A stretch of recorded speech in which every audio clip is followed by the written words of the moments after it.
60ರ ನಂತರ ಈ 7 ಅಭ್ಯಾಸಗಳನ್ನು ಇಟ್ಟುಕೊಳ್ಳಬೇಡಿ. ಇಲ್ಲದಿದ್ದರೆ ನಿಮ್ಮ ದೇಹವು ಪ್ರತಿದಿನ ದುರ್ಬಲಗೊಳ್ಳುತ್ತದೆ. ಒಂದು ವೇಳೆ ನೀವು 60 ವರ್ಷಕ್ಕಿಂತ ಮೇಲ್ಪಟ್ಟವರಾಗಿದ್ದರೆ ಅಥವಾ ನಿಮ್ಮ ಮನೆಯಲ್ಲಿ ವಯಸ್ಸಾದವರಿದ್ದರೆ ಈ ವಿಡಿಯೋ ಕೊನೆಯವರೆಗೂ ನೋಡಲು ಮರೆಯದಿರಿ. ಇಂದು ನಾವು ನಿಮಗೆ ಅಂತಹ 7 ಅಭ್ಯಾಸಗಳ ಬಗ್ಗೆ ತಿಳಿಸಿಕೊಡುತ್ತೇವೆ. ಈ 7 ಅಭ್ಯಾಸಗಳನ್ನು ನೀವು ಬಿಡದಿದ್ದರೆ ನಿಮ್ಮ ದೇಹವು ಪ್ರತಿದಿನ ದುರ್ಬಲಗೊಳ್ಳುತ್ತದೆ. 60ರ ನಂತರ ಶಕ್ತಿಯು ಆಹಾರದಿಂದ ಮಾತ್ರ ಬರುವುದಿಲ್ಲ. ನೀವು 70 ವರ್ಷದವರೆಗೆ ಆರೋಗ್ಯವಾಗಿರುತ್ತೀರಾ ಅಥವಾ ರೋಗಗಳಿಂದ ಸುತ್ತುವರಿಯಲ್ಪಡುತ್ತೀರಾ ಎಂಬುದನ್ನು ನಿರ್ಧರಿಸುವುದು ನಿಮ್ಮ ವಯಸ್ಸಲ್ಲ, ಬದಲಿಗೆ ನಿಮ್ಮ ಅಭ್ಯಾಸಗಳು. ಜೀವನದ ಅತ್ಯಂತ ನಿರ್ಣಾಯಕ ಹಂತವು 60 ವರ್ಷಗಳ ನಂತರ ಪ್ರಾರಂಭವಾಗುತ್ತದೆ. ದೇಹದ ಜೀವಕೋಶಗಳು ಕ್ರಮೇಣ ತಮ್ಮ ಶಕ್ತಿಯನ್ನು ಕಳೆದುಕೊಳ್ಳುವ, ಸ್ನಾಯುಗಳು ದುರ್ಬಲಗೊಳ್ಳುವ ಮತ್ತು ದೇಹವು ವೇಗವಾಗಿ ವಯಸ್ಸಾಗುವ ಅವಧಿ ಇದು. ಮತ್ತು ದೇಹವು ಮೊದಲಿನಷ್ಟು ವೇಗವಾಗಿ ಕಾರ್ಯನಿರ್ವಹಿಸುವುದಿಲ್ಲ. ಈ ವಯಸ್ಸಿನಲ್ಲಿ ಕೆಲವು ಕೆಟ್ಟ ಅಭ್ಯಾಸಗಳು ಮುಂದುವರೆದರೆ ಅವು ವಯಸ್ಸಾಗುವ ಪ್ರಕ್ರಿಯೆಯನ್ನು ವೇಗಗೊಳಿಸುತ್ತವೆ. ಸ್ನೇಹಿತರೆ, ಅದಕ್ಕೂ ಮೊದಲು ನನ್ನದೊಂದು ಕಳಕಳಿಯ ವಿನಂತಿ. ಎಷ್ಟೋ ಜನ ವಿಡಿಯೋ ನೋಡುತ್ತೀರಿ, ಆದರೆ ಲೈಕ್ ಮಾಡುವುದನ್ನು ಮರೆತು ಬಿಡುತ್ತೀರಿ. ದಯವಿಟ್ಟು ಲೈಕ್ ಮಾಡಿ. ನಿಮ್ಮ ಅನಿಸಿಕೆ ಅಭಿಪ್ರಾಯಗಳನ್ನು ಕಮೆಂಟ್ ಮಾಡುವ ಮೂಲಕ ನಮಗೆ ತಿಳಿಸಿ. ಕ್ರಮೇಣ ದೇಹವು ಆಯಾಸಗೊಳ್ಳುತ್ತದೆ. ಒಬ್ಬ ವ್ಯಕ್ತಿಯು ಕಾಲುಗಳಲ್ಲಿ ನೋವು, ನಿದ್ರೆಯ ಕೊರತೆ, ಕೀಲುಗಳಲ್ಲಿ ಬಿಗಿತ ಮತ್ತು ಮಾನಸಿಕ ದೌರ್ಬಲ್ಯದಂತಹ ಸಮಸ್ಯೆಗಳನ್ನು ಅನುಭವಿಸಲು ಪ್ರಾರಂಭಿಸುತ್ತಾನೆ. ಆದ್ದರಿಂದ 60ರ ನಂತರ ದೇಹದ ಶಕ್ತಿಯನ್ನು ಕುಗ್ಗಿಸುವ ಅಭ್ಯಾಸಗಳನ್ನು ತಕ್ಷಣವೇ ತ್ಯಜಿಸುವುದು ಬಹಳ ಮುಖ್ಯ. ಅಭ್ಯಾಸ 1. ತಡರಾತ್ರಿ ಎಚ್ಚರವಾಗಿರುವುದು ಅಥವಾ ಸಾಕಷ್ಟು ನಿದ್ರೆ ಮಾಡದಿರುವುದು. ವಯಸ್ಸಾದಂತೆ ನಿಮ್ಮ ದೇಹದ ಚೇತರಿಸಿಕೊಳ್ಳುವ ಸಾಮರ್ಥ್ಯ ಕಡಿಮೆಯಾಗುತ್ತದೆ. ನಿದ್ರೆ ದೇಹದ ದುರಸ್ತಿಗೆ ಪ್ರಾಥಮಿಕ ಸಾಧನವಾಗಿದೆ. ವಯಸ್ಸಾದವರು ತಡರಾತ್ರಿ ಟಿವಿ ನೋಡುವುದು, ಮೊಬೈಲ್ ಫೋನ್ ಬಳಸುವುದು ಅಥವಾ ದೀರ್ಘಕಾಲ ಮಾತನಾಡುವುದರಿಂದ ದೇಹವು ಕಡಿಮೆ ಮೆಲಟೋನಿನ್ ಉತ್ಪಾದಿಸುತ್ತದೆ. ಇದು ನಿದ್ರೆ ಮತ್ತು ಮೆದುಳಿನ ಆರೋಗ್ಯಕ್ಕೆ ಅವಶ್ಯಕವಾಗಿದೆ. ಅನಾನುಕೂಲಗಳು: ರಕ್ತದೊತ್ತಡ ಮತ್ತು ಸಕ್ಕರೆ ಮಟ್ಟಗಳು ಅಸಮತೋಲನಗೊಳ್ಳುತ್ತವೆ. ಸ್ನಾಯುಗಳು ದುರಸ್ತಿಯಾಗುವುದಿಲ್ಲ. ಇದು ಹೆಚ್ಚಿನ ಆಯಾಸ ಮತ್ತು ದೌರ್ಬಲ್ಯಕ್ಕೆ ಕಾರಣವಾಗುತ್ತದೆ. ನಿಮ್ಮ ಸ್ಮರಣ ಶಕ್ತಿ ದುರ್ಬಲಗೊಳ್ಳುತ್ತದೆ ಮತ್ತು ಹಗಲಿನಲ್ಲಿ ತೂಕಡಿಕೆ ಮತ್ತು ಸೋಮಾರಿತನ ಇರುತ್ತದೆ.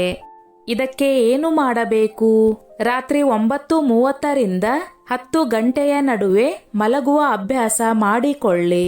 ಮಲಗುವ ಮುನ್ನ ಮೊಬೈಲ್ ಫೋನ್ ಮತ್ತು ದೂರದರ್ಶನದಿಂದ ದೂರವಿರಿ. ಮಲಗುವ ಮುನ್ನ ಉಗುರು ಬೆಚ್ಚಗಿನ ಹಾಲು ಅಥವಾ ತುಳಸಿ ನೀರನ್ನು ಕುಡಿಯಿರಿ. ಅಭ್ಯಾಸ 2. ಬೆಳಗ್ಗೆ ಎದ್ದು ನೀರು ಕುಡಿಯದೆ ಕೆಲಸ ಪ್ರಾರಂಭಿಸುವುದು. 60 ವರ್ಷದ ನಂತರ ನಿರ್ಜಲೀಕರಣ ಬೇಗನೆ ಉಂಟಾಗುತ್ತದೆ. ಬೆಳಗ್ಗೆ ಎದ್ದ ತಕ್ಷಣ ನೀವು ನೀರು ಕುಡಿಯದಿದ್ದರೆ ದೇಹದಲ್ಲಿ ಸಂಗ್ರಹವಾದ ವಿಷವನ್ನು ಹೊರಹಾಕಲು ಸಾಧ್ಯವಿಲ್ಲ. ಇದು ಮೂತ್ರಪಿಂಡದ ಸಮಸ್ಯೆಗಳಿಗೆ ಕಾರಣವಾಗಬಹುದು. ಇದು ನಿಮ್ಮ ದೇಹದ ಮೇಲೆ ಪರಿಣಾಮ ಬೀರುತ್ತದೆ ಮತ್ತು ಜೀರ್ಣಾಂಗ ವ್ಯವಸ್ಥೆಯು ದುರ್ಬಲಗೊಳ್ಳಲು ಪ್ರಾರಂಭಿಸುತ್ತದೆ. ಅನಾನುಕೂಲಗಳು: ಮಲಬದ್ಧತೆ ಮತ್ತು ಅನಿಲದ ಸಮಸ್ಯೆಗಳು ಹೆಚ್ಚಾಗುತ್ತವೆ. ರಕ್ತದ ಸ್ನಿಗ್ಧತೆ ಹೆಚ್ಚಾಗುತ್ತದೆ. ಹೃದಯದ ಮೇಲೆ ಒತ್ತಡ ಬೀಳುತ್ತದೆ. ಚಯಾಪಚಯ ಕ್ರಿಯೆ ನಿಧಾನವಾಗುತ್ತದೆ. ಇದಕ್ಕೆ ಏನು ಮಾಡಬೇಕು? ಬೆಳಗ್ಗೆ ನೀವು ಮಾಡಬೇಕಾದ ಮೊದಲ ಕೆಲಸ ಏನೆಂದರೆ ತಾಮ್ರದ ಪಾತ್ರೆಯಲ್ಲಿ ಸಂಗ್ರಹಿಸಿದ ಉಗುರು ಬೆಚ್ಚಗಿನ ನೀರನ್ನು ಕುಡಿಯುವುದು. ನೀವು ಬಯಸಿದರೆ ನೀವು ಅದಕ್ಕೆ ಸ್ವಲ್ಪ ನಿಂಬೆ ಮತ್ತು ಜೇನುತುಪ್ಪವನ್ನು ಸೇರಿಸಬಹುದು. ಅಭ್ಯಾಸ 3. ಆಹಾರವನ್ನು ಬೇಗನೆ ಅಥವಾ ಅಗಿಯದೆ ತಿನ್ನುವುದು. ಹೆಚ್ಚಿನ ವಯಸ್ಸಾದ ಜನರು ಹಲ್ಲಿನ ಸಮಸ್ಯೆಗಳು ಅಥವಾ ಆತುರದಿಂದ ತಿನ್ನುತ್ತಾರೆ. ಆಹಾರವನ್ನು ಸರಿಯಾಗಿ ಅಗಿಯುವುದಿಲ್ಲ, ಆದರೆ ಇದು ಅಪಾಯಕಾರಿ. ಹೀಗೆ ತಿನ್ನುವುದು ಬಹಳ ತಪ್ಪು. ಅಗಿಯದ ಆಹಾರವು ಹೊಟ್ಟೆಯ ಮೇಲೆ ಒತ್ತಡವನ್ನು ಉಂಟು ಮಾಡುತ್ತದೆ ಇದು ಜೀರ್ಣಕ್ರಿಯೆಯನ್ನು ದುರ್ಬಲಗೊಳಿಸುತ್ತದೆ ಮತ್ತು ಪೋಷಕಾಂಶಗಳು ದೇಹವನ್ನು ತಲುಪುವುದನ್ನು ತಡೆಯುತ್ತದೆ. ಅನಾನುಕೂಲಗಳು: ಅನಿಲ, ಆಮ್ಲೀಯತೆ ಮತ್ತು ಮಲಬದ್ಧತೆಯ ದೂರುಗಳು, ತೂಕ ಹೆಚ್ಚಾಗುವುದು ಅಥವಾ ಕಡಿಮೆಯಾಗುವುದು, ಅಪೌಷ್ಟಿಕತೆ ಮತ್ತು ಸ್ನಾಯು ದೌರ್ಬಲ್ಯ. ಇದಕ್ಕೆ ಏನು ಮಾಡಬೇಕು? ಪ್ರತಿಯೊಂದು ತುತ್ತನ್ನು ಕನಿಷ್ಠ 25-30 ಬಾರಿ ಅಗಿಯಿರಿ. ನಿಧಾನವಾಗಿ ತಿನ್ನಿರಿ ಮತ್ತು ಊಟ ಮಾಡುವಾಗ ಟಿವಿ ನೋಡುವುದನ್ನು ಅಥವಾ ನಿಮ್ಮ ಮೊಬೈಲ್ ಫೋನ್ ಬಳಸುವುದನ್ನು ತಪ್ಪಿಸಿ. ಈ ಅಭ್ಯಾಸವು ಎಲ್ಲಾ ರೋಗಗಳಲ್ಲಿ 70% ಅಷ್ಟು ತಡೆಯುತ್ತದೆ. ಅಭ್ಯಾಸ 4: ನಿಮ್ಮ ಬೆಳಗಿನ ನಡಿಗೆಯನ್ನು ಬಿಟ್ಟು ಬಿಡುವುದು. 60ರ ನಂತರ ಅನೇಕ ಜನರು ಹೇಳುತ್ತಾರೆ, ನಾನು ಈಗ ಏಕೆ ನಡೆಯಬೇಕು? ನನ್ನ ದೇಹವು ದಣಿದಿದೆ. ಆದರೆ ಸತ್ಯ ಏನೆಂದರೆ, ನೀವು ಹೆಚ್ಚು ನಡೆದಷ್ಟು ನೀವು ಹೆಚ್ಚು ಕಾಲ ಬದುಕುತ್ತೀರಿ.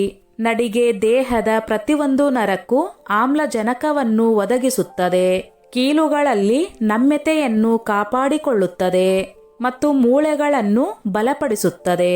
ನಷ್ಟ: ಸ್ನಾಯುಗಳು ದುರ್ಬಲಗೊಳ್ಳುತ್ತವೆ, ರಕ್ತ ಪರಿಚಲನೆ ನಿಧಾನವಾಗುತ್ತದೆ, ಆಲಸ್ಯ ಮತ್ತು ನಿದ್ರಾಹೀನತೆ ಹೆಚ್ಚಾಗುತ್ತದೆ, ಮಾಂಸಖಂಡಗಳು ನಿಷ್ಪ್ರಯೋಜಕವಾಗುತ್ತವೆ, ಮಧುಮೇಹ ಮತ್ತು ಹೃದಯ ಕಾಯಿಲೆಯ ಅಪಾಯ ಹೆಚ್ಚಾಗುತ್ತದೆ. ಇದಕ್ಕೆ ಏನು ಮಾಡಬೇಕು?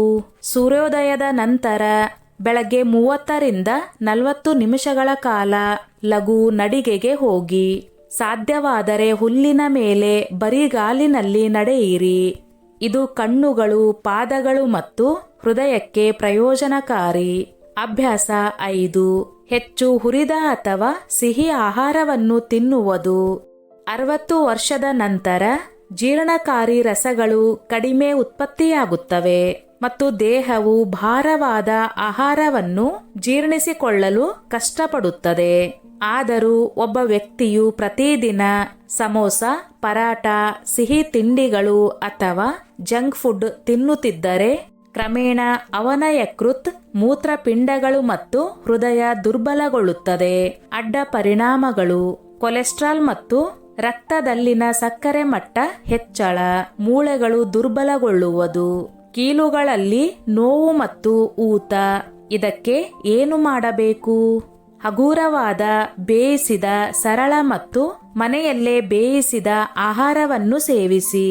ಹೆಚ್ಚು ದ್ವಿದಳ ಧಾನ್ಯಗಳು, ಸೂಪ್ಗಳು, ಹಣ್ಣುಗಳು, ಗಂಜಿ ಮತ್ತು ಹಸಿ ತರಕಾರಿಗಳನ್ನು ಸೇವಿಸಿ. ಸಿಹಿ ತಿಂಡಿಗಳನ್ನು ವಾರಕ್ಕೆ 1 ಅಥವಾ 2 ಬಾರಿ ಮಾತ್ರ ಮಿತಗೊಳಿಸಿ. ಅಭ್ಯಾಸ 6: ದಿನವಿಡೀ ಒಂದೇ ಸ್ಥಳದಲ್ಲಿ ಕುಳಿತುಕೊಳ್ಳುವುದು ಅಥವಾ ಉಳಿಯುವುದು. ದೇಹವು ಚಲನೆಯನ್ನು ಹೊಂದಿರುವಾಗ ಮಾತ್ರ ಆರೋಗ್ಯಕರವಾಗಿರುತ್ತದೆ. 60 ವರ್ಷದ ನಂತರ ವೃದ್ಧರು ಕುರ್ಚಿ ಅಥವಾ ಹಾಸಿಗೆಯ ಮೇಲೆ ದೀರ್ಘಕಾಲ ಕುಳಿತಾಗ ಸ್ನಾಯುಗಳು ನಿಷ್ಕ್ರಿಯವಾಗುತ್ತವೆ ಮತ್ತು ರಕ್ತದ ಹರಿವು ಕಡಿಮೆಯಾಗುತ್ತದೆ. ಇದರ ನಷ್ಟ: ಮೊಣಕಾಲುಗಳಲ್ಲಿ ಬಿಗಿತ ಮತ್ತು ಕಾಲುಗಳಲ್ಲಿ ಊತ, ಕಾಲಿನ ಸ್ನಾಯುಗಳನ್ನು ದುರ್ಬಲಗೊಳಿಸುವುದು, ರಕ್ತದೊತ್ತಡದ ಅಸಮತೋಲನ ಮತ್ತು ಆಲಸ್ಯ. ಇದಕ್ಕೆ ಏನು ಮಾಡಬೇಕು? ಪ್ರತಿ 30-40 ನಿಮಿಷಗಳಿಗೊಮ್ಮೆ ಎದ್ದು 2 ನಿಮಿಷಗಳ ಕಾಲ ನಡಿಗೆ ಮಾಡಿ. ಲಘು ಯೋಗ ಭಂಗಿಗಳನ್ನು ಮಾಡಿ. ಉದಾಹರಣೆಗೆ 1 ನಿಮಿಷ ನಡೆಯಿರಿ. ತಾಡಾಸನ, ಪವನ ಮುಕ್ತಾಸನ ಮತ್ತು ವಜ್ರಾಸನದಂತಹ ಲಘು ಯೋಗಾಸನಗಳನ್ನು ಮಾಡಿ. ಟಿವಿ ನೋಡುವಾಗ ನಿಮ್ಮ ಕಾಲುಗಳನ್ನು ಅಲ್ಲಾಡಿಸುವುದು ರಕ್ತ ಪರಿಚಲನೆ ಸರಿಯಾಗಿ ನಡೆಯುವಂತೆ ಸಹಾಯ ಮಾಡುತ್ತದೆ. ಅಭ್ಯಾಸ 7: ಚಹಾ, ಕಾಫಿ ಮತ್ತು ಮದ್ಯದ ಅತಿಯಾದ ಸೇವನೆ. ಅನೇಕ ಜನರು ಹೇಳುತ್ತಾರೆ, ಚಹಾ ಇಲ್ಲದೆ ದಿನ ಪ್ರಾರಂಭವಾಗುವುದಿಲ್ಲ ಎಂದು.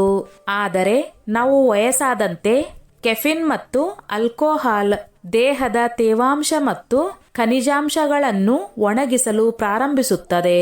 ಈ ವಸ್ತುಗಳು ದೇಹದಿಂದ ಕ್ಯಾಲ್ಸಿಯಂ, ಕಬ್ಬಿಣ ಮತ್ತು ನೀರನ್ನು ತೆಗೆದುಹಾಕುತ್ತವೆ.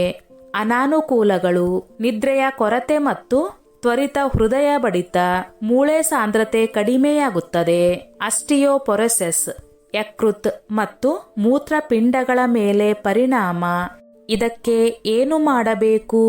ದಿನಕ್ಕೆ ಒಮ್ಮೆ ಮಾತ್ರ ಚಹಾ ಅಥವಾ ಕಾಫಿ ಸೇವಿಸಿ. ಮದ್ಯ ಮತ್ತು ತಂಬಾಕನ್ನು ಸಂಪೂರ್ಣವಾಗಿ ತ್ಯಜಿಸಿ. ತುಳಸಿ ಚಹಾ, ಶುಂಠಿ ನೀರು ಅಥವಾ ತೆಂಗಿನಕಾಯಿ ನೀರನ್ನು ಕುಡಿಯಿರಿ. ಕೆಲವು ಟಿಪ್ಸ್.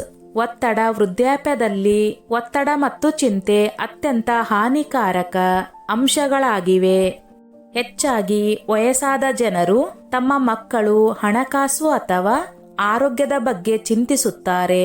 ಆದರೆ ಈ ಚಿಂತೆಗಳು ಕ್ರಮೇಣ ಅವರ ಹೃದಯ, ಮೆದುಳು ಮತ್ತು ರೋಗ ನಿರೋಧಕ ಶಕ್ತಿಯನ್ನು ದುರ್ಬಲಗೊಳಿಸುತ್ತವೆ. ಅಡ್ಡ ಪರಿಣಾಮಗಳು. ರಕ್ತದೊತ್ತಡ ಮತ್ತು ಮಧುಮೇಹವನ್ನು ಹೆಚ್ಚಿಸುತ್ತದೆ. ನಿದ್ರಾಹೀನತೆಗೆ ಕಾರಣವಾಗಬಹುದು. ಮೆದುಳಿನಲ್ಲಿರುವ ನರಕೋಶಗಳ ನಾಶ. ಇದಕ್ಕೆ ಏನು ಮಾಡಬೇಕು? ಪ್ರತಿದಿನ 15 ನಿಮಿಷಗಳ ಕಾಲ ಧ್ಯಾನ ಮಾಡಿ. ಭಗವಂತನ ಹೆಸರನ್ನು ಜಪಿಸಿ. ಸ್ತುತಿ ಗೀತೆಗಳನ್ನು ಕೇಳಿ ಅಥವಾ ಲಘು ಸಂಗೀತವನ್ನು ಕೇಳಿ. ನಗುವುದನ್ನು ಅಭ್ಯಾಸ ಮಾಡಿಕೊಳ್ಳಿ. ನಗು ಅತ್ಯುತ್ತಮ ಔಷಧ. ಹಿರಿಯರು ಅಳವಡಿಸಿಕೊಳ್ಳಬೇಕಾದ 5 ಪ್ರಮುಖವಾದ ಹೊಸ ಅಭ್ಯಾಸಗಳು. 1. ಬೆಳಗಿನ ಸೂರ್ಯನ ಬೆಳಕಿನಲ್ಲಿ ಕುಳಿತುಕೊಳ್ಳುವುದು. ವಿಟಮಿನ್ ಡಿ ದೇಹವನ್ನು ಬಲಪಡಿಸುತ್ತದೆ. 2. ದಿನವಿಡೀ ಕನಿಷ್ಠ 8 ಗ್ಲಾಸ್ ನೀರನ್ನು ಕುಡಿಯಿರಿ. 3. ಪ್ರತಿದಿನ ಒಂದು ಕಾಲೋಚಿತ ಹಣ್ಣನ್ನು ಸೇವಿಸಿ.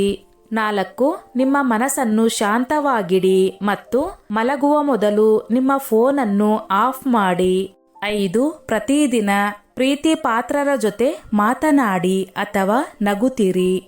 60 ವರ್ಷದ ನಂತರವೂ ನಿಮ್ಮ ದೇಹವು ಮೊದಲಿನಂತೆಯೇ ಸದೃಢವಾಗಿ, ಆರೋಗ್ಯವಾಗಿ ಮತ್ತು ಚೈತನ್ಯಶೀಲವಾಗಿರಲು ಬಯಸಿದರೆ ಈ ಕಾಯಿಲೆಗಳಿಂದ ಮುಕ್ತಿ ಪಡೆಯಲು ಉತ್ತಮ ಮಾರ್ಗವೆಂದರೆ ಮೊದಲನೆಯದಾಗಿ ಕೆಟ್ಟ ಅಭ್ಯಾಸಗಳಿಂದ ನೀವು ದೂರವಿರುವುದು ಬಹಳ ಮುಖ್ಯ.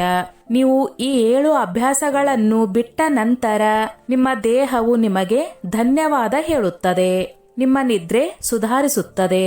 ನಿಮ್ಮ ಹೊಟ್ಟೆ ಸ್ವಚ್ಛವಾಗುತ್ತದೆ. ನಿಮ್ಮ ಕಾಲುಗಳು ಬಲಗೊಳ್ಳುತ್ತವೆ ಮತ್ತು ನಿಮ್ಮ ಮನಸ್ಸು ಮೊದಲಿಗಿಂತ ಚುರುಕಾಗುತ್ತದೆ.